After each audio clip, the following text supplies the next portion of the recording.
Hey, welcome into the Big Ten Huddle. I'm your host, JR, and we have got an awesome episode chock full of everything that you want to hear about. We got Big Ten games this weekend. We got Harbaugh stuff. We got awards to get into that we'll be predicting for the end of the year. It's a jam-packed episode. It's probably going to be longer than the normal 30, 45 minutes. We'll probably hit an hour today, but we just want to make sure we get to all the information, make sure you know about it. And I have my guys from Big Bookie here to talk about everything. Brandon and Chris, they handle all of the betting side of Big Banter Sports. They have an awesome podcast where they go into all of the betting stuff. I think they have a YouTube channel as well, right, guys? Oh, for sure, yes, sir. Yeah. So I'm gonna let Brandon go ahead, introduce himself, and go ahead and let you know where you can find Big Bookie at. All right, everybody. It's great to be on the show, JR. Thank you for having us. So yeah, me and Chris, along with Tyler and Brant, often are the Big Bookie podcast. All your betting needs. We're coming into the college basketball season, so we are going to have some jam-packed shows every Thursday at noon is when we will release those. You can find us on Twitter at Big Bookie. We are Big Bookie BB, and we are also on YouTube and Spotify. That's where you can find our shows. And yeah, every betting need you need, we got you covered for it. Very good. All right. Thanks, Brandon. Appreciate that. And if you don't know, we are brought to you by Big Banter Sports, BigBanterSports.com. Do find all of your Big Ten media needs there, basketball and football as well. You can find podcasts for different teams. You can find this podcast, of course, the Big Bookie, for your gambling needs as well over there. And if you like the Big Ten Huddle, please do like and subscribe. If you're listening on podcast later after the fact, please do go ahead and give us a rating. We'd love to hear what you think of the podcast. Let us know where we can improve. All those good things. All right, guys, so let's get into the games first. We're going to go into the games, and then we're going to get to the awards, and then we'll save the juicy Harbaugh stuff for last because I know that's what everybody, tunes in for, and so we're just going to be mean like that and keep it till the end, okay? So Fantastic. We're going to get into Ohio State and Wisconsin first. Ohio State 24, Wisconsin 10. Ohio State, of course, improves to 8-0. They are tied with Michigan ahead of the conference now. Michigan can no longer say, hey, we're ahead in the Big Ten East because they, had their bye week late. So they are tied. But Wisconsin does fall to 5-3, and now they have dropped a spot in the Big Ten West with that loss to Iowa. So Iowa is now leading the Big Ten West. Wisconsin is no longer on top there. I'm going to go ahead and let Chris take this one first. Chris, what were your general thoughts on this game? Yeah, fun to watch. I know for those that listen to the Big Bookie podcast this week, a big topic we talked about was this spread hovering around 14.5. Hopefully it comes down, that magic 14 number, and Ohio State did not manage to cover. It stayed at 14.5. They failed to cover. Ohio State did look sloppy, I felt. McCord probably had his worst game so far at quarterback, but I think it shows the resilience of this Ohio State defense to be able to keep these guys in any ball game. I think when you go out there, really Locke was able to put together one drive on that first drive out of the second half that he put together down the field. But outside of that, especially with Braylon Allen going down, Wisconsin's offense was very ineffective against what the Buckeyes are able to bring defensively. Marvin Harrison was a wow offensively. Travion Henderson, I believe they accounted for over 75% of the offense. I don't know if that's something we can rely on week after week after week when we start getting into the Michigans and potentially the Big Ten championship and the playoff, but it is exciting to see Ohio State in a game where they had to battle a little bit. It was on the road in a tough environment at night, and they came out and won by 2 scores. So it's exciting to see Ohio State do that. I'm still confident in this Ohio State team. I'm interested to see what the Wisconsin team's able to do to build off of this. I think for Locke, it had to have genuinely been a little bit of a confidence booster of he really played decent against a good playoff potential defense, and he was able to string together a really nice drive in the second half. And without some weapons, hopefully those guys get a little bit healthy and they can continue to contend in the West. Yeah, for sure. Brandon, what were your thoughts on this one, man?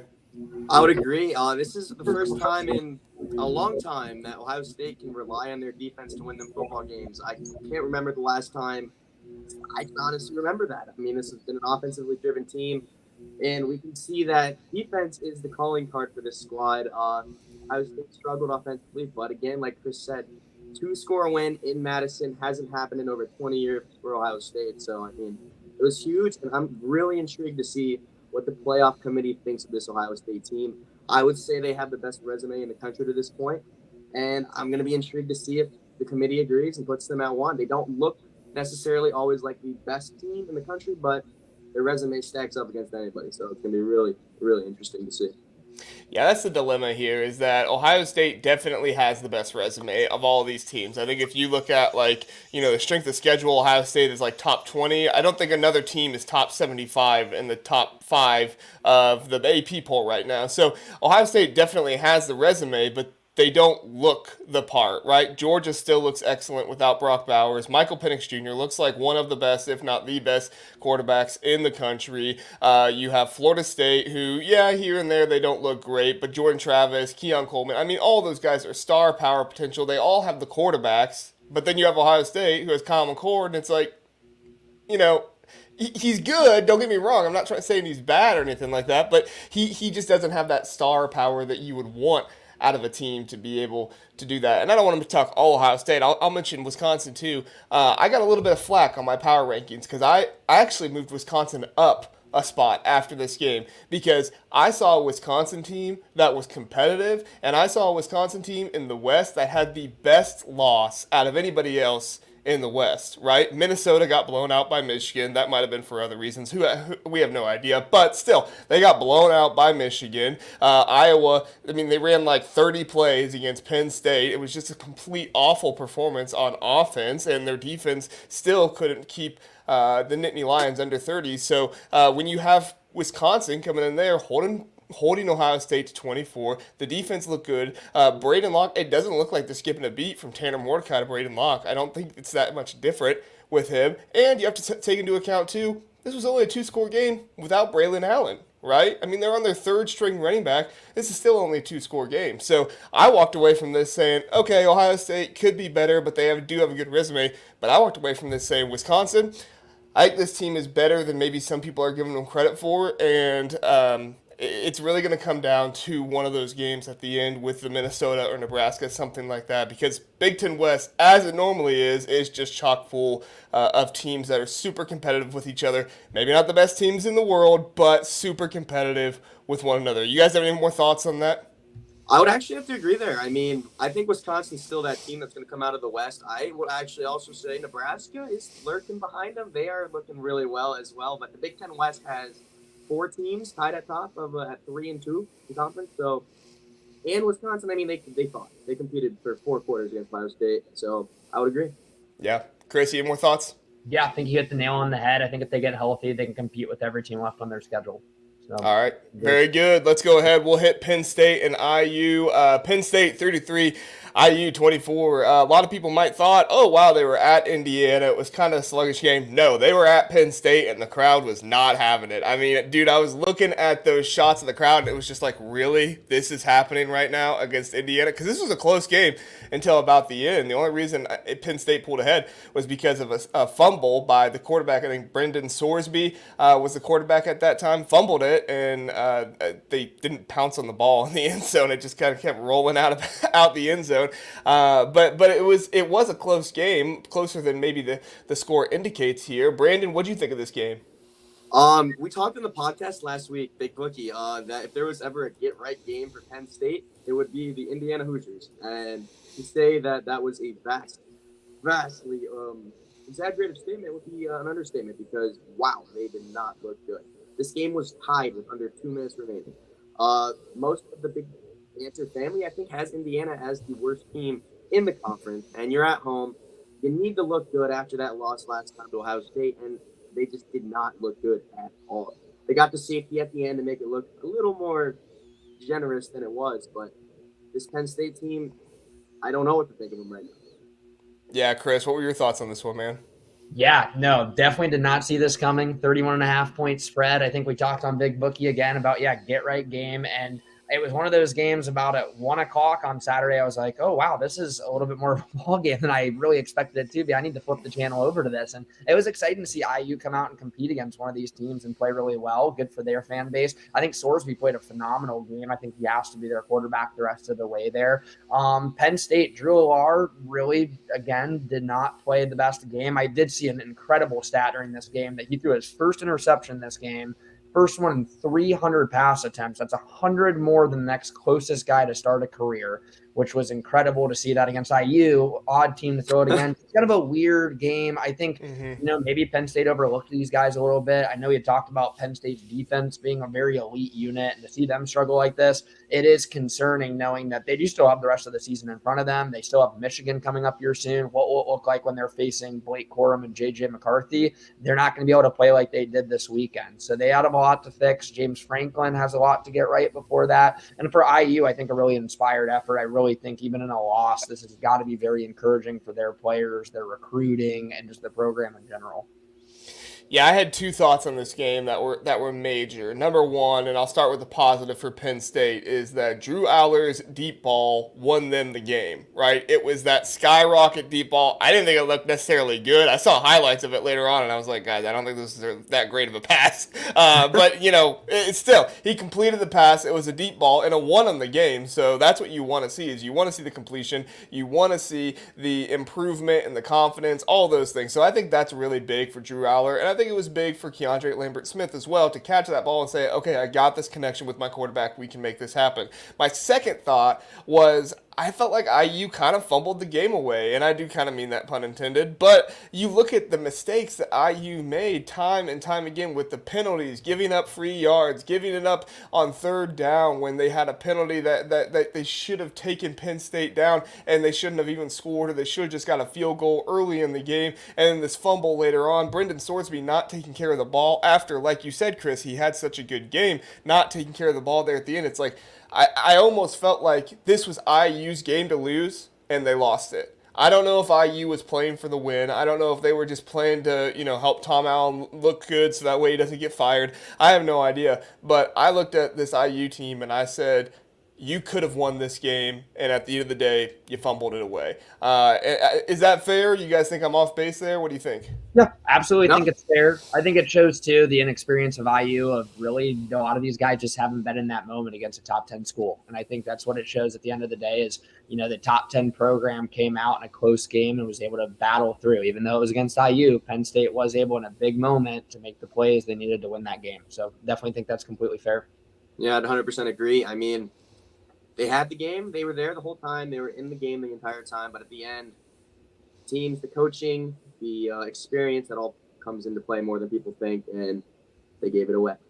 Yeah, they did for sure. So, all right, but I will say, credit to Penn State. They did what they had to do to win the game. That's also a part of the factor as well, is you have to take advantage of those mistakes by the other team. So I'm not dogging you, Penn State. You did take advantage and you won the game, but I did feel like IU gave that away a little bit. All right, let's get to our next one. Man, Northwestern 33, Maryland 27. I about ripped my shirt off when I saw this one. I was like, holy crap, how is Northwestern beating Maryland? This Maryland team had all the hype. Mike Loxley was getting Coach of the Year hype. I mean, we were talking about Maryland possibly being a ranked team at one point. They went into Columbus, Ohio, and they gave the Buckeyes a fight. I think they were even up at some point in the second half in that game. I mean, it was crazy, the hype that Maryland was having in the Big Ten, and then the loss to Ohio State, then the loss to Illinois, and it's like, oh, okay, and now this loss to Northwestern, where this wasn't a fluke. Northwestern outplayed them. Northwestern beat this team,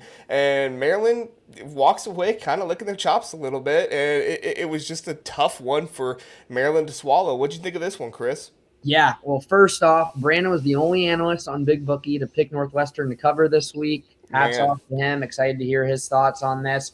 Northwestern came out and played really well. I think the biggest difference we saw this week that I hadn't seen in previous weeks was Sullivan's performance at quarterback. This is the first time it looked like Northwestern had a passing attack to me. I think Ben Bryant throughout the beginning of the season just struggled so much. And now that they got Sullivan up and running, it felt like their offense was really able to produce in this game. I think Maryland may have overlooked these guys. I think it caught them by surprise. I don't think Talea necessarily played a poor game, but defensively, when you give up 33 points to a Northwestern, you're not going to be able to win a lot of games when you're doing that. So Right. I think it was definitely surprising. Awesome for Northwestern. I think they've really been able to put together and salvage a decent year with everything they went through this off season, to be able to have the new coach there, be able to go in and salvage the season, be able to put some wins together in the Big Ten. So I think it's a major victory. I think for Maryland, this is super upsetting. We talked about earlier this week how Maryland's got the entire season in front of them, and they need to really decide and determine what kind of bowl do they want to go to. Is this a 9-3 team? Is this a 6-6 team? Is this a team that doesn't make a bowl? And I think for Maryland to start this hot with Talea probably in his last year there, they start out 5-0, as you said, and to struggle in these types of games. I'm sure it's frustrating as a Maryland fan. And year after year, it seems they continue to drop these games in the Big Ten that should be very winnable. I don't know where that program goes from here. I think the rest of the season, it does feel discouraging, especially being in the Big Ten East as opposed to the West. It's got to be just such a frustrating loss to go to Northwestern. You expect to win as a 14-point favorite, and you don't come out on top. Yeah, what'd you think of this one, Brandon? Thank you, Chris, for letting everyone know that I was the only analyst to back the Wildcats to cover the spread. The wheels have fallen off for Maryland, it seems like. And it seems like, Chris, you mention this all the time. They go in, they compete, they do great, start off hot, and then the wheels fall off. And it just seems to be a recurring trend with this team. They still have Penn State, they still have Michigan on the schedule. And it's like, this team was at one point 9-3. We were going to be like, all right, Maryland is on the come up, and they just cannot get over that hump, it seems like, year after year. And again, I would agree, Northwestern, the quarterback situation was murky, horrible, bad. But Sullivan looked phenomenal. He did what he needed to do to win the ball game. And this Northwestern team, as crazy as it sounds going into the season after Fitzgerald got fired, they have winnable games left on the slate. They can get this to a bowl-eligible season. They have Purdue left, I know that. I mean, this team, I personally thought this team would not win 2 games, and they're out here doubling that up already. And it's just so impressive to see, and so disappointing on the other side for Maryland. Yeah, we'll have some Coach of the Year talk here later on, and I'm sure David Braun will definitely be mentioned in some of those discussions for sure. I did want to make a quick note about Maryland. This was supposed to be their time when they got to 7-5, and, this is a bowl team for sure. Chris, I heard you say, well, are they even going to make a bowl? And I'm like, well, yeah, of course they are. And then I'm like, hold on, I'm going to look at the schedule. 4 games left remaining. You guys want to hear them? Yeah. Let's hear it. Penn State, win or loss? Loss. Nebraska, at Nebraska, win or loss? Dicey game. Loss. I think they come out on top of that game offensively. That'll be a good one to bet on. Yeah. Loss. But definitely potential for a loss at the very least. 100%. At home, Michigan. Loss. At Rutgers. Dicey. Toss up. So you got 2 pretty much losses there, which are both their home games, and then you have 2 away games that are dicey there in the end. So I don't want to say anything, to make Maryland think bad of themselves or anything here. And I don't think Maryland's a bad team. That's the thing. I think they have a couple bad games. It's just these were the 2 games you needed to win in order to secure that bowl eligibility. And now you're looking at a 4-game stretch here at the end where it's like, this is a pretty rocky road here. We'll see. We'll see if they make it. They do. All right. I see we have a few new viewers in here. If you are live with us, we are getting to the Jim Harbaugh stuff at the end. We'll get to the Coach of the Year, Offensive Player of the Year, Defensive Player of the Year after we get done recapping these games. We have 2 games left. Our next one is Nebraska 31, Purdue 14.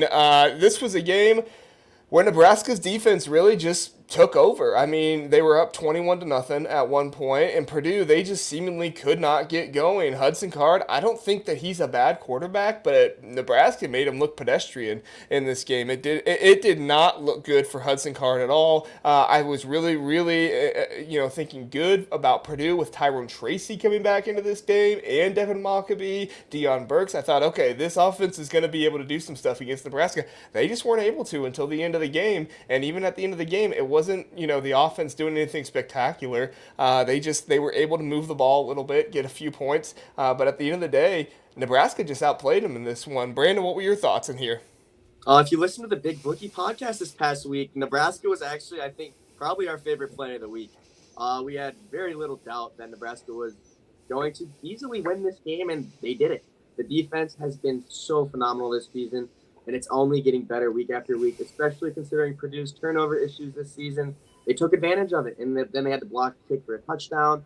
And then Harbaugh, he's been enough to get game won. He's a great game manager. He's not going to go out there and probably steal a win against a very good program, but he's not going to lose you a game like quarterbacks earlier in the season might have for Nebraska. So overall, I love the way that Nebraska's going. I love the trend that they're at. They're going bowling, I think, this season, and Matt Rule's got them going on a really great path. Yeah, for sure. Matt Rule, he was number 9 in my power rankings for Coach of the Year, but he's definitely much, much closer to that top 3 than they get him credit for. But I'll make sure we talk about that a little bit later on. Chris, your thoughts on this game? Yeah, Rule's got these guys fired up. It was awesome to see the bet of the week cash through. It was easy. Harbaugh came out very early on, scored a couple of touchdowns. Nebraska really played an awesome game. These guys have really improved. I think Purdue's secondary and defense altogether was a question mark coming into this game. They've just allowed so many points and so many yards across the entire season. And I really felt here's a spot where Nebraska, finally with a quarterback under center that I don't think is going to lose them ball games, as Brandon said, can come out and really take an early lead, and they were able to do that. I think Nebraska's defense, you hold Card to 100 yards, 1 touchdown, 2 interceptions, and 3 yards per pass. That is a major statement against any team in the Big Ten, let alone one that Hudson Card, this guy was starting for Texas formerly. This guy's played in big games. This guy has a lot of experience, and to go against a guy like that and shut him down, I think it's huge for Nebraska. I think Nebraska has a lot to build on. I still think they're in the Big Ten West race. It'll be interesting to see down the line as schedules go what that looks like, but I think Matt Rule has done a phenomenal job. I think very early on, people were kind of calling for his head, very panicked about the hire, and this guy really at the college level succeeded wherever he's gone. I'm really excited to see how this program continues to build, and I think they've taken a big step in the right direction, especially just being able to go out and win so big at home in a game like this that they were supposed to. Yeah, I was really, really high on Nebraska going into the season. I actually, and it was kind of one of my crazy picks, but I actually picked them to win the Big Ten West and go 10-2. So obviously that was, pretty optimistic. But I also saw a path where it could happen. They have Michigan on this schedule, but they don't have Ohio State. They don't have Penn State. And so looking at it, I saw, okay, one for sure loss. I said maybe one more loss to a Wisconsin or an Iowa, but this team has the path for a 10-2. Obviously, that didn't happen. Minnesota early in the year, Colorado, and then, of course, facing Michigan. But I do think this Nebraska team is better than I think some people are giving them credit for. This defense is legit. If Heinrich Harbaugh can just hold on to the ball and not turn it over, and he can make the plays with his feet that he needs to make, which yes, he's a game manager, but he also just has that electric ability to be able to make those plays with his feet. And so if he can do that, this Nebraska team is really going to contend for the Big Ten West, and we'll see if they can make it there. And as far as I'm concerned, if they make it all the way to contending for the Big Ten West, that's going to be huge. I would be ecstatic if I'm a Nebraska fan. First season of Matt Rule, contending for the Big Ten West. I know divisions are going away next year, but I would just be ecstatic about Matt Rule and the future with him if that were the case. Purdue, I think Ryan Walters is a good coach. I think that he's got a lot of injury issues this season. I think that he is learning on the job. Matt Rule obviously has the experience at other schools. I do think Ryan Walters is learning, but I think the future is there with Ryan Walters. It's his very first season as a head coach, and it just so happened to be one that's injury-ridden as well. All right, guys, let's get to our last game here. Minnesota 27, Michigan State 12. All right, so Minnesota came in here and they made it happen. Coming off that Iowa win, where maybe some people thought it was a little controversial, didn't really know for sure, but they made sure Michigan State put up 12 like they did last week against Iowa. I thought that was kind of funny. Chris, what were your thoughts on this one? Yeah, really, this was a game I think Minnesota could have won by more than they did. A lot of sloppy turnovers kind of kept them in the game. Jordan Newman, phenomenal performance. 200 yards rushing, 2 touchdowns on the ground. Had to have been the biggest performance, I think, in the Big Ten. Really carried this offense. A lot of turnovers from the quarterback. Biggest takeaway I had from this game, Sam Leavitt for Michigan State needs to be starting from here on out. He came in the game as a backup late in this game and drove them down the field for an easy score. I know for those who listen to the Big Bookie podcast, I was high on under 16.5 for Michigan State. I felt good the entire day. Levitt, the true freshman, comes in and drives these guys 80 yards down the field, gets the ball back, drives them all the way down to the red zone, had an interception at the end to make sure we were tucked in, but he looked much, much beyond how Michigan State's offense has looked all around. We've kind of had the consistent theme this year of we're not going to back Michigan State until we see something. And for the first time, I really kind of saw something at the end of that game to where, Michigan State might have a pulse. We'll see. But really impressive for Minnesota. They've now gotten to beat these guys. They beat Iowa last week. They're firmly in this wild Big Ten West race. Impressive performance. If you're able to run the ball like this on the ground, you're going to beat a lot of teams, and it's hard for these Big Ten West teams that struggle offensively to come back when you're milking this much clock. So definitely a strong performance from the Gophers. Yeah, I totally agree. Brandon, what do you think? I would agree too. I mean, when your third string running back's got 200 yards on the ground, you're setting yourself up for a decent chance to go for that Big Ten crown. They didn't look great in the first quarter, but after that, they handled business. The defense looked great, and they just got it done where they needed to get it done, and they are firmly in that race. The Big Ten West, man, these last couple weeks is going to be an insane ride, and I cannot wait to see it. Yeah, I think going to this game, Jordan Newman had 6 carries for 25 yards. He managed 40 carries for 204 yards and 2 touchdowns. He was my instant running back of the week in my best performing positions rankings because not only the performance of being there, but also just only 6 carries for 25 yards in the season. You throw him out there. Yeah, I know it's against Michigan State, but still, you throw him out there and he does that for you. I mean, I thought, okay, maybe Athan Kaliakmanis is going to find himself here. He'll get it to Daniel Jackson. They'll get going. Maybe they'll get Crooms back into it a little bit more. But no, I mean, it was Jordan Newman who really carried this team and the offensive line as well. So I really liked the work that the co-offensive coordinators, I think Harbaugh and Simon are their names, did in this as well. I thought they schemed things up well. I think they helped out their offensive line and also helping out the running back as well. I really liked what I saw there. And as far as Michigan State goes, best thing I can say is we're about a week away from basketball season. That's my best advice for you. This is just one of those seasons where you just see the defensive talent and hope it sticks around and hope guys stay and hope that you can sign one of these Mark Stoops, Mike Elko's, Jonathan Smith's, one of those guys to come in and build up this program because it really is going to take a good coach to come in and make it happen. So. All right, guys, let's get to some Offensive Player of the Year picks. All right, so I want you guys' top 3 picks for Offensive Player of the Year. I went ahead and put mine out there. Mine are Marvin Harrison Jr., J.J. McCarthy, and Talia. Can't remember if I had Talia or Blake Corum. I think it was Talia in there. But those are my 3 there. Brandon, who are your 3? Marvin Harrison Jr., far and away number 1 for me at this point. Number 2, I'm going Braylon Allen from Wisconsin. His injury may derail that chance, but he's been looking phenomenal this season. And then 3, JJ from Michigan. Yeah, I thought about putting Braylon Allen up there too, but I thought maybe with the injury he might fall down a little bit. So we'll see where that injury goes. But he is having a nice season so far this year, and he is really the backbone of this Wisconsin team, or this Wisconsin offense at the very least. Chris, who do you have? Yeah, love the list you guys got. I'd put JJ at 1,799 pass yards. He's barely played in the fourth quarter, 18 passing touchdowns, 3 rushing. This guy's dominated every opponent they've faced. Granted, it's easy to knock on the schedule, but you can only play the teams that you're scheduled on. And he's played them better than anybody could. He's rightfully the Heisman favorite right now. I think Maserati Marv has to be number 2. This guy had dynamic catches against Wisconsin. This guy's had a phenomenal highlight tape the entire year. I think it's obvious watching this Ohio State team this year that I don't know where this offense would be without Marvin Harrison out there. He's the biggest game changer in every game they've played in. I genuinely very much feel that with Penix maybe potentially losing before the season ends, there's a chance that the Heisman may be up for grabs in Ann Arbor on November 25th.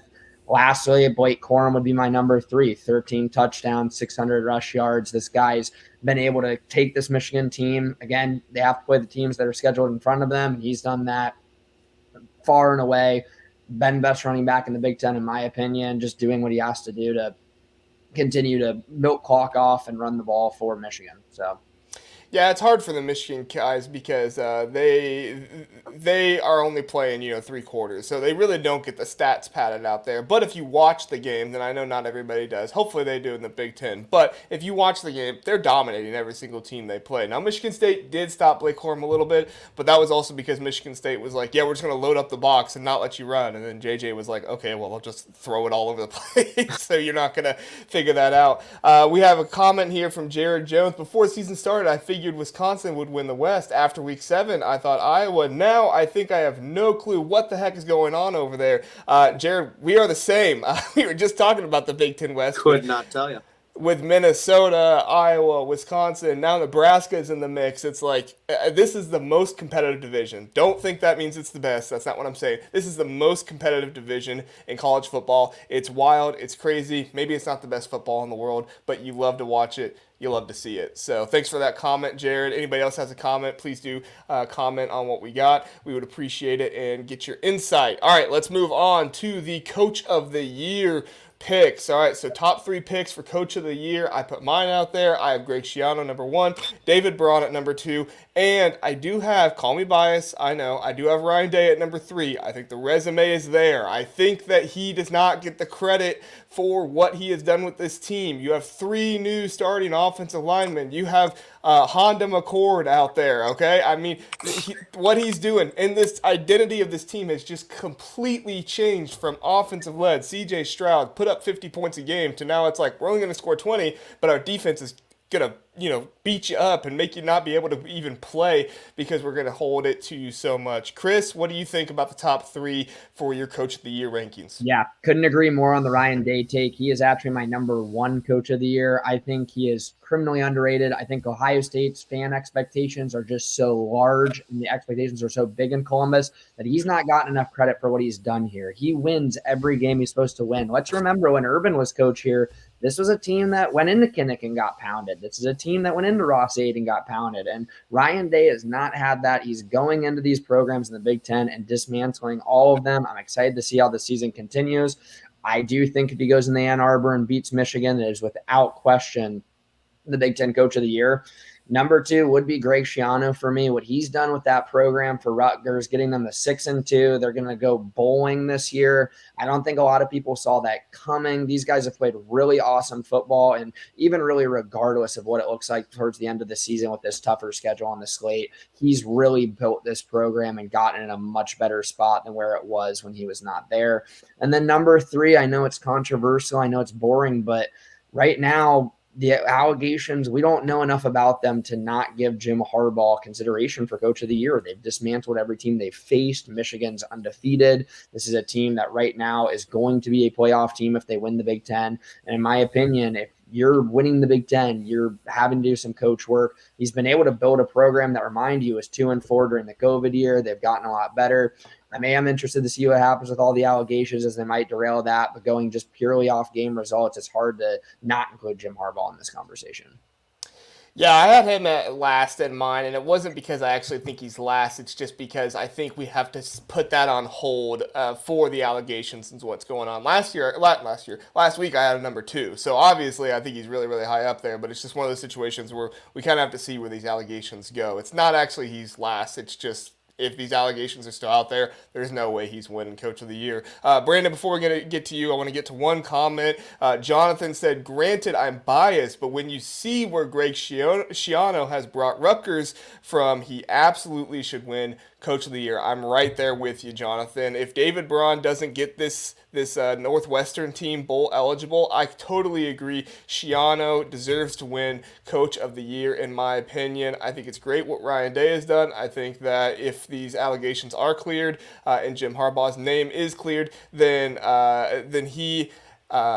If those are cleared, then he also has a shot up there. But I think that Greg Schiano has taken this Rutgers team from just awful and bad and made them a respectable team in the Big Ten. Not the best, but respectable. Jared also says, what Schiano has done with Rutgers is nothing short of amazing. Totally agree, Jared. What he's done, I think I put out the stats. Rutgers has been to 12 bowl games now, with this being their 12th bowl game they go to. Greg Schiano is responsible for 8 of those bowl games. Just absolutely incredible. Not only what he's done this season, but what he's done for the program overall. Brandon, you agree on Schiano or you disagree with us? 100% agree. He's in my top 3 at number 2. We talk about the Big Bookie podcast all the time. This is Rutgers' best team that I may have seen at least a decade plus, maybe ever. They compete week in, week out. Albeit they got blown out by Michigan. They even competed with Wisconsin for a little while. And they can go 8 wins. They get 8 wins here. Go into Kinnick and win, beat Maryland at home. I'm 1,000% putting Greg Schiano at 1 for the end of the season. My number 1 right now, though, is Jim Harbaugh. Results do matter. And until this is all cleared up, I can't not put him there. This team is the best team in the country, and it is a coaching masterclass by Jim at this point. So until we figure out what happens with the evidence and everything with the allegations, he's going to remain at 1 for me. And then Ryan Day at 3. Before the season, the media pundits were like, all right, Ohio State's losing 4 games, going to Notre Dame, Wisconsin, Penn State, Michigan, and then they might drop a game somewhere else. And every week the narrative shifts. Like, oh, they'll go 9-3. They beat Notre Dame, lucky win. And then they go and beat Wisconsin and Penn State. It's like this team is very likely going to be 11-0 going to Ann Arbor. And that is coaching masterclass by Ryan Day. So that would be my top 3. Yeah, I totally agree. I think Ryan Day deserves more respect, and you know, he's Ohio State's head coach, so people are going to hate him, people are going to dislike him. That just kind of comes with the territory of being Ohio State's head coach. All right, let's go ahead. We'll get to the Defensive Player of the Year rankings. So again, if you guys have anything, you guys go ahead and let us know. But the Defensive Player of the Year, I put out a list. So I normally put my list out on Monday, so I'll put out my list officially after this week tomorrow. But my list last week, my top 3 were Cooper DeJean, not just for what he does on defense, but what he does on the special teams as well. Johnny Newton, I'm not even going to try to say his first name. I like that his nickname of Johnny. Over there at Illinois, just completely wrecking teams' offensive lines. I mean, the pass rush, the rush defense, I mean, it's amazing. And then Tyler Nubin from Minnesota. Tyler Nubin is one of the best safeties, not just in the conference, but in the nation. He doesn't get enough credit for it because he plays at Minnesota, and it's not exactly a sexy team to talk about, but he is absolutely one of the best safeties in the nation, and I love to watch him play. Chris, who are your top 3? Yeah, couldn't agree more on Cooper DeJean, number 1 this year, 340 snaps without giving up a touchdown. This is an NFL corner playing a college's game. He's really shined this year, what he's been able to do on special teams. I think the highlight of his year might have gotten called back on a fluky fair catch, one might argue, but he has been absolutely phenomenal this year. This guy is head and shoulders above really any other cornerback, I believe, in the conference. My second defense player of the year, a little bit off the board, Ohio State, Tyleik Williams, defensive tackle.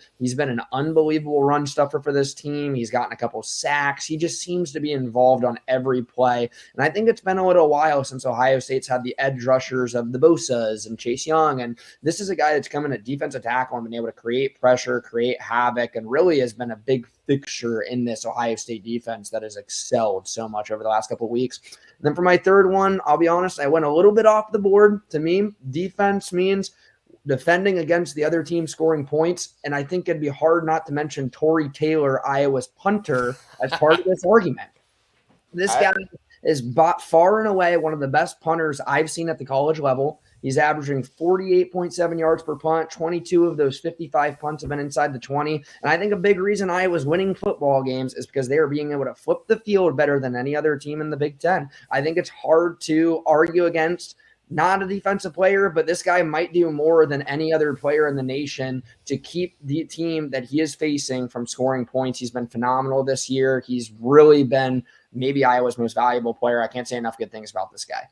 For sure. I missed this comment earlier. We're talking about Ryan Day, but Jared Jones said, yes, we are talking about Ryan Day. And then when you're talking about Tyleik Williams, he's loving it. Great choice, Chris. Jared is giving you the props there. Did you guys hear Joshua Perry talking about Tory Taylor for Heisman? I did hear that. Yeah, might be a little bit pump the brakes on that, but really, I mean, this guy has been incredible, right? Really at the college level to be able to have a punter that is this consistent and can boot it this well and is pinning teams every time he goes up there to punt.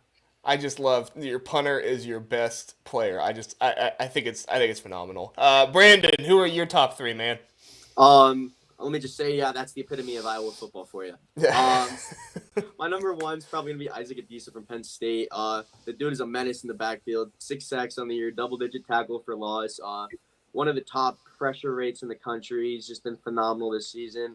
Number 2, I'm going Denzel Burke from Ohio State. The man is a true lockdown number 1 corner. People don't even throw the ball towards him. He's just been so good this year. The stats don't back it up, obviously, because he doesn't get enough, I would say, amount of throws his way to back that up. But he's been unbelievable this season. And then I also have an Iowa player. I'm going Jay Higgins, linebacker. Dude is all over the football field, second in the country in tackles, and he's just been phenomenal this season for the Hawkeyes. Jay Higgins is that player that every single time I do these rankings, I debate in my mind because I say teams play so many snaps versus Iowa that his tackle number is going to be inflated. But then I look at the stats and it's like, this dude is playing every single snap. This dude is not coming off the field. So it's like, yes, his stats are inflated, but he's also playing phenomenally and he's not coming off the field. And it's like, I have a dilemma every single time. So every single time I either move him up or move him down in my rankings because I feel like I feel different every single time. But regardless, he is a phenomenal player and he definitely deserves that recognition as well. All right, so here's the juicy stuff. We're going to get to Michigan pulls the contract. I put offer here. I guess it would be the contract extension to Jim Harbaugh. Now, we have some conflicting reports in this. The original report, I think it was from the Washington Post or something, they put out there, so they said that this offer was rescinded, that the contract was not going to be given anymore, that it was talked about, but it no longer came back. However, the Michigan site put out there and said, no, that was not the case, that rescinded is the wrong word. This is more of a situation like what happened with the investigation earlier in the year with the recruiting stuff, where they said, no, it's just not good optics right now. We're going to wait. We're going to hold off. We'll give it to you at the end of the year. So in this situation, I don't really know who to believe. I think that Michigan insiders probably do have more information. But at the same time, Michigan is one of those schools that they don't really let you have inside information unless you speak well about the school. Now, obviously, Ohio State, USC, other programs like that are similar to that. I don't know if they're on the same level, but they're similar to that in those ways too. So this is a really interesting situation here. And Chris, I would love to know, what are your thoughts on this whole Jim Harbaugh not getting the contract extension here? Yeah, well, I'll be very interested to see. It's very preliminary. Is this pulled? Is this contract extension on hold? I think hold might be a better word for this. I think obviously it's hard to give somebody a contract extension that might be under some sort of suspension, depending on what this investigation turns out to be. But it's so hard to know where this Michigan situation's at right now till we get further details from the NCAA. When I'm reading about Michigan manifestos being written and Reddit boards talking about video recordings, it's really tough to say, what is this? What are the allegations? What are the rules that are being broken without actual concrete evidence? My biggest takeaway from this entire situation that needs to be fixed in college football, and I want to credit Joel Klatt for mentioning it. I had not thought about it, and I thought this is the solution, is we need to just get radios and helmets. The fact that we're still signaling in from the sidelines, it seems so easy to avoid, where the NFL, we're able to radio in the players now plays. It feels like this is just such a situation that it feels 1900s. It feels avoidable. I think it's something where, is it against the rules? Yes, but I understand too. Is Michigan the only team doing this? Probably not. So I think it's tough to look at Michigan, make them the scapegoat for this, when there might be plenty of other teams being involved as well, where the evidence just hasn't been leaked. So I really don't have many thoughts on this at all until we really hear more from the NCAA or from Michigan regarding concrete evidence that this is something that's violated the rules. And it will be interesting to see how this does affect Jim Harbaugh's extension. I do expect this to be something that'll be resolved by the end of the year, to where if there is no allegations and it turns out not to be concrete evidence, he will still get that extension, as he's earned it by his on-field play. And if there is allegations, then it might be something that'll be considered. But Chris, if we put radios in the helmets, we're going to lose the Patrick Star signs and the memes and all those things. I don't know about you, but I like when they cut to the coach and they're, doing all these signals and then SpongeBob is above their head. But no, I think you're right. I think there's a lot of information that's missing here, and a lot of it is sources and reports. And I do think that Michigan fans have that right when they say that. I do think that Michigan fans are going a little over the top, saying, "Oh, no rules were broken here." I think it's pretty clear that at least some rules were broken. Maybe not to the extent that some rival fan bases want to put out there, but I do think it's pretty clear there were some rules broken here. Brandon, do you feel like that it was warranted to rescind or hold or maybe just put off this contract extension? What are your thoughts? Yeah, I mean, you can't give him the contract extension with all the allegation that's going on right now. It is a great idea to keep it on hold until it's all sorted out. Again, with what Chris said, I 1,000. Even at the high school level, we have more technology than we do in the college game. It's like we go a little bit of technology, archaic, nothing boards with Patrick Starr on them, to the NFL where we have the technology in the helmets. It's like, what are we doing? Did they break rules? I don't know yet. Are the rules stupid? Probably. Yeah. But I just can't have any comment on it until I figure out, or they officially say what happened, officially concrete evidence, because the rumors, man, I mean, we get a new one every single day and they just get more outlandish as it goes. And until we get concrete, factual evidence, I have nothing for it. Did Ryan Day hire the PI firm, though? He might have. Or, better yet, the new rumor that's surfaced. Did Ryan Day hire his FBI brother, or is it brother or brother-in-law? Something like that to do all the Matt Weiss stuff. Which I think that's the part that is being overlooked in all of this, is the Matt Weiss stuff. Not that it's connected to the allegations. I don't think that it is. Actually, local police came out and said that it's not connected. However, how does the Michigan Board of Regents, the trust, all of these people in charge, Ward Manuel, how do they feel that you have an NCAA recruiting violation going on? You have this possible scandal. We don't know, like you said, we don't know if any rules have actually been broken yet or not. It seems like it, but we don't know for sure or not. That going on. And ever since January, this Matt Weiss stuff going on. Not to mention also the hiring of Schembechler earlier this year that was obviously very controversial. I'm not saying that it's connected to what's going on right now with the cheating allegations, but I do think that there is probably some of this that is being thought through by the higher ups as well to say, hey, this guy's not really giving us a great light right now. Yeah, we're winning games. Yeah, we're doing all the things we need to do. But is this really the kind of reputation that we want? Do you guys think that this could be playing into the contract extension as well? 100%. 100%. Yeah.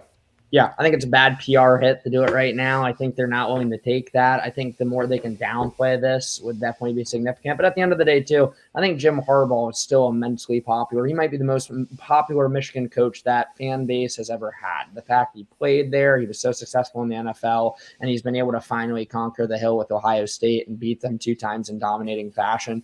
I don't think the allegations for the Michigan fan base really are a problem. I don't think they're concerned with it. I think they look at it as good gamesmanship. I think people really up in arms about it are more of your Ohio State, Penn State kind of rival schools. But no, bad PR to be able to give it to them right now. But once this thing dies out, if it does, they absolutely will. And if it doesn't die out, I can tell you what, if there's a lot of allegations and they do fire him, I'm watching the Bears on Sunday Night Football right now. I'm sure they'd love Jim Harbaugh to come coach them next year. So it'll be interesting to see. Yeah, you got any more thoughts, Brandon? No, I think you guys hit it on the nail. Eric hit the nail on the head. All right. Hey, thanks so much for Big Bookie coming on. Appreciate you guys. Do remember to please like and subscribe. We appreciate you all watching today. We are brought to you by Big Banter Sports, BigBanterSports.com. Please do check us out for all your Big Ten media needs. And check out Big Bookie on YouTube, Twitter, all those sites for you as well. You can find all of your gambling needs there. Thanks so much, guys, for coming on. And thanks, everybody, for listening. Have a great night.